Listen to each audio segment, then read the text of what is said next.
Secretary General will make some remarks and then we'll take a few questions. Thank you.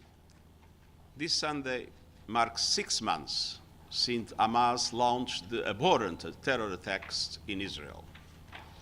The 7th of October is a day of pain for Israel and the world.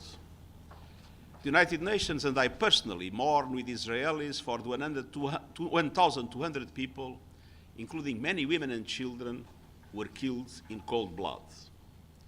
Nothing can justify the horror unleashed by Hamas in October 7th. And I once again utterly condemn the use of sexual violence, torture, injuring and kidnapping of civilians, the firing of rockets towards civilian targets, and the use of human shields. And I call for the unconditional release of all the hostages still held by Hamas and other armed groups. Until then, they must be treated humanely, with visits and assistance from the International Committee of the Red Cross. I have met with many of the family members of those being held captive and even former hostages themselves. I carry their anguish and uncertainty and deep pain with me every day. Dear members of the media, over the last 6 months, the Israeli military campaign has brought relentless death and destruction to Palestinians in Gaza, with more than 32,000 people reportedly killed and more than 75,000 injured, the vast majority women and children. Lives are shattered. Respect for international humanitarian law is in tatters. During my visit to the Rafah crossing 10 days ago, I met veteran humanitarians who told me categorically that the crisis and suffering in Gaza is unlike any they have ever seen. Meanwhile, as I saw on my way to the Rafah crossing, long lines of trucks loaded with humanitarian aid continue to face obstacle after obstacle. When the gates to aid are closed, the doors to starvation are opened. More than half the population, over 1 million people, are facing catastrophic hunger. Children in Gaza today are dying for lack of food and water. This is incomprehensible and entirely avoidable. Nothing can justify the collective punishment of the Palestinian people. I'm also deeply troubled by reports that the Israeli military's bombing campaign includes artificial intelligence as a tool in the identification of targets, particularly in densely populated residential areas, resulting in a high level of civilian casualties. No part of life and death decisions which impact entire families should be delegated to the cold calculation of algorithms. I've warned for many years of the dangers of weaponization artificial intelligence and reducing the essential role of human agency. AI should be used as a force for good to benefit the world, not to contribute to waging war on an industrial level, blurring accountability.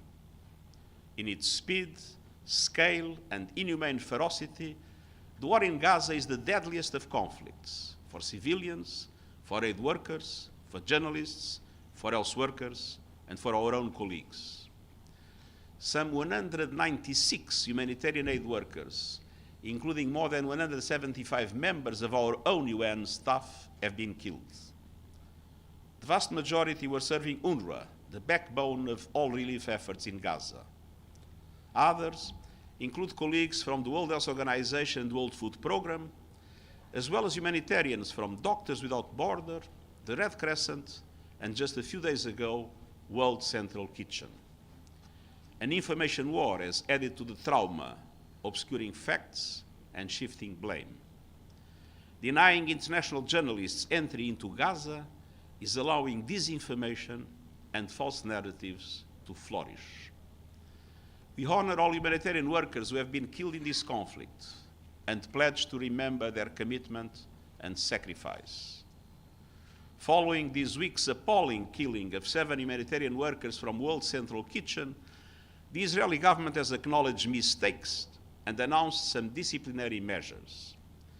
But the essential problem is not who made the mistakes.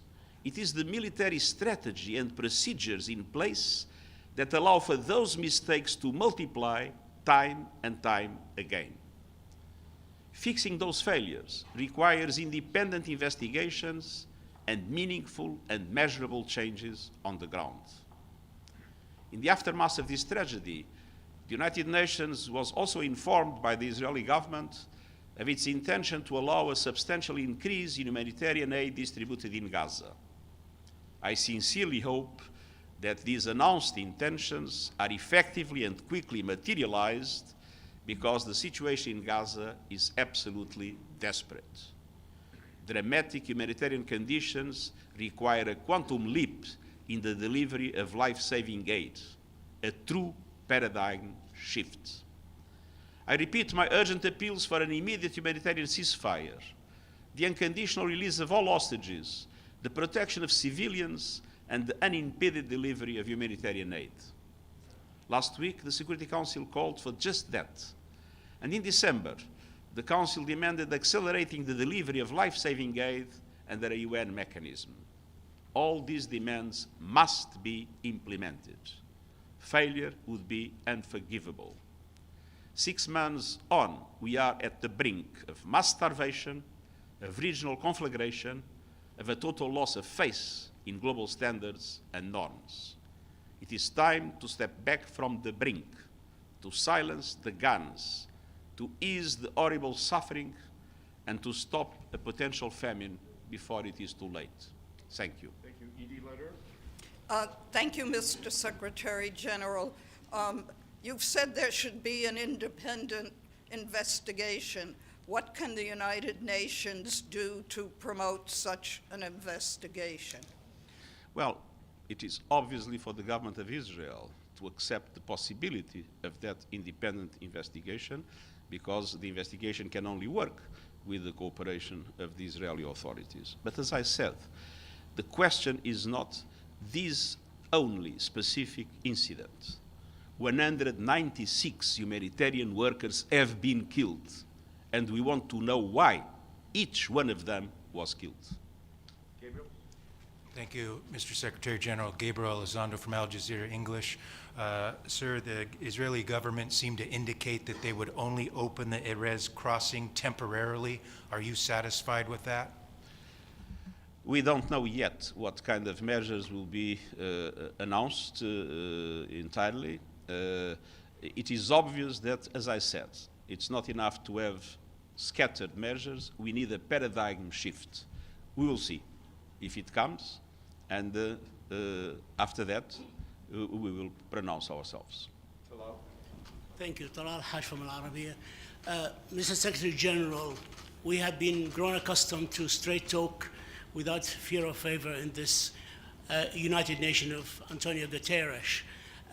On the 25th of March, when 2728 was endorsed by the Council with the abstention of the United States, we heard statements from high officials in the United States, including the National Security Council and the White House, that this resolution is non-binding resolution.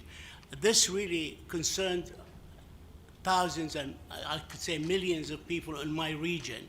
Can you put the matter to lay and please clarify to us whether the Security Council resolutions are binding or non-binding? And another point, quickly, today Israel has fired 2 low-level officers and reprimanded some high officers for the bombing of the World Central Kitchen. Is that enough? Well, first of all, the Secretary General is guided by the Charter, and the Charter is clear in Article 25. Please read Article 25, and you will be perfectly aware of the nature of the resolutions of the Security Council. And the second, as I said, the question is not only to know if some mistakes were committed and who committed them. The question is the system that allows those mistakes to happen time and time again. And it is the change of that system that is required, which implies a change in the strategy and the procedures that the military are using in Gaza. Thank you very much. Thank you.